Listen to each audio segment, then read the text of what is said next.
Let's take a look at the final progression of our butterfly drill here. In this drill here, we're going to be swimming with both arms, and we've also been using some different pieces of equipment. And now your athletes are really ready to do this drill without those pieces of equipment. So we've done this with bowler blades, we've done this also with a snorkel, we've also done this with the fins. So here we're dropping that, and we're going to be really working on connecting the arms to the breath while also keeping a simultaneous kick here going. We'll start out here with the kick with going over some of those key items. What we like to see here is that the feet are pointing. We've got that right there and also right here. Because we're doing a flutter kick and we want to kind of keep this kick to go about at a moderate level, we'd like to see the athletes have a what we like to call a natural knee bend. A knee bend is going to be needed. Too much knee bend, just like if the legs are too straight, that's going to cause some challenges. So let's kind of discuss some of those. Here, if the legs are straight, what we're going to see is a lot of power in the kick, but that power will kick very, very, and from our experiences, we've seen it go very, very, very fast. So you have to be able to kind of have that knee bend. So what's too much? If we're having anything approaching this level here, near that 90 degree, and like if the foot is out of the water, if we would be kind of kicking like this, all we would be doing is kicking air. Kind of the same thing here if we're kicking, if the knee is really, really deep under the body, what we will see is the feet going up and down, a lot of flexion and extension in that knee. You're going to be moving the legs fast. However, you ain't going to be really going really anywhere. We want to really make sure that, and you can kind of think about the analogy of wheels being in mud. That would be what we would really, really experience there. So, what we'd like to kind of emphasize with our athletes right here, you see that foot going up. What we would want to see then is the foot really going down. The cue that we give our athletes is that you have to think that there's kind of a ball under you, and you have to be able, when that foot's up, to really forcefully kick down, and that foot is going to end up being under the body, which is going to be all right. Let's take a look at the exit point of the hands. So here, arms nice and long off the extension. We're going to be exiting out. So here, we kind of like to think about this range of hands kind of coming out right here. So we like to kind of see it at the hip or at the where the suit is kind of cut on the body, for if you're wearing briefs for men or for the women when they're performing this drill. So here we're just a little bit outside that. We would kind of encourage our athlete to kind of come in here a little bit. Just remember, athletes are going to be able to perform these drills to various levels. It's our job just as coaches to make sure that we're giving, again, those athletes that feedback to help kind of set them up for that success. So arms are going over here. We would like to see the hands here being behind us, so that the palms are facing them behind us.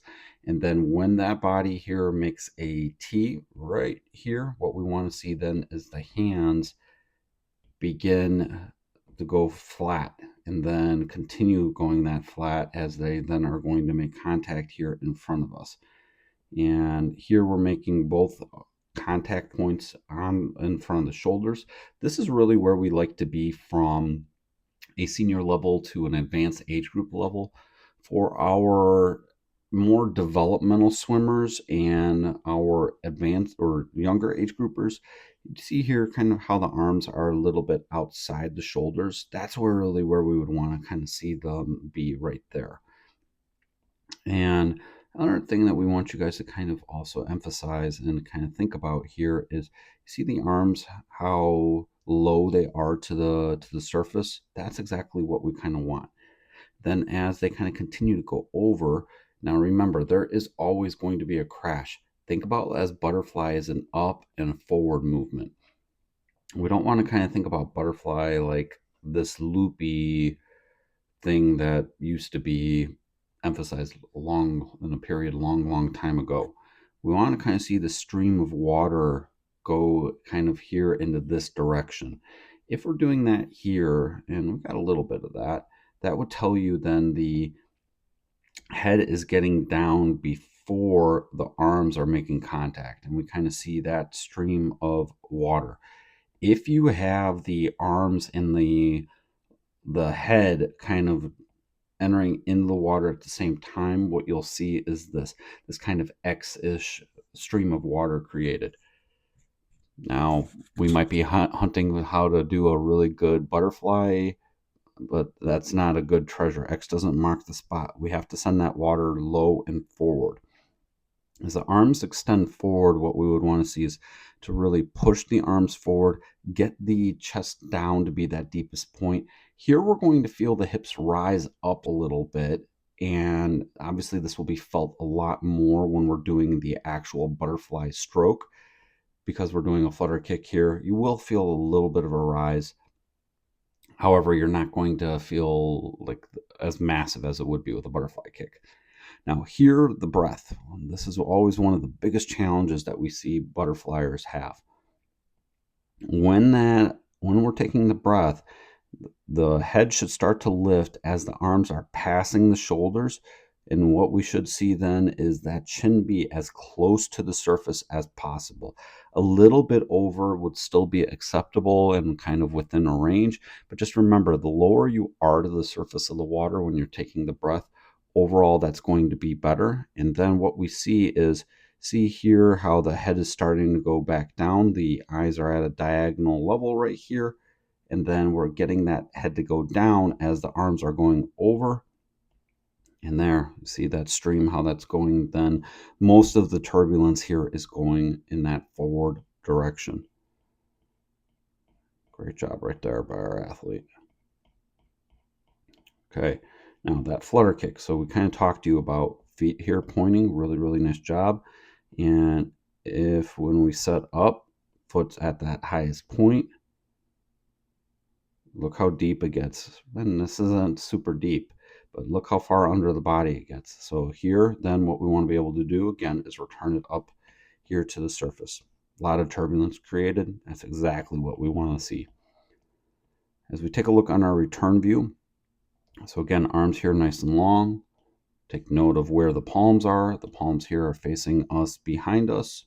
As we start to make that T, then the hands here then switch direction. They start to go downward. That again just eases any tension that's created on the shoulders. Here we land in front of the shoulders. Beautiful job right there. Taking that breath nice and low here. See that right there? And then we get that head down, clear as day before the arms start to make contact. And again, we see that stream of water here going forward.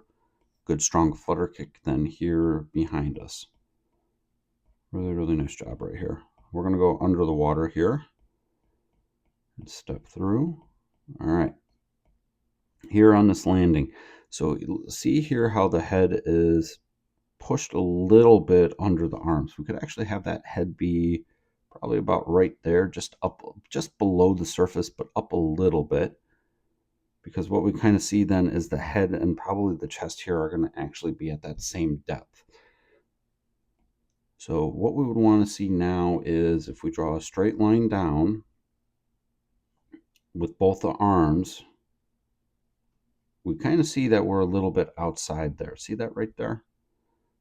What we would want the arms to be is creating this power triangle space between both arms. So what we would want to see is the hand be a little bit deeper here as we're going through the water, so that then the elbows will be in a little bit better position. Doing this will help you find a kind of that best combination of speed and power, so that way when we grab that water, you're going to feel nice and strong. Now, for your age group and developmental athletes, just kind of pushing straight back like this is where we would want to be. When the pattern for our older athletes will be, we kind of want to have this upside down triangle so that they're pulling into the belly button a little bit, and then they'll kind of push out like that. So we kind of want them to pull into the belly button area and then push those hands out. So that way then we can get this really, really strong, powerful catch and then set up for that great, great recovery. Overall here, if you found a great value out of this, be sure to drop a like. It really helps out the channel, and consider subscribing. We've got a lot of great content on our channel.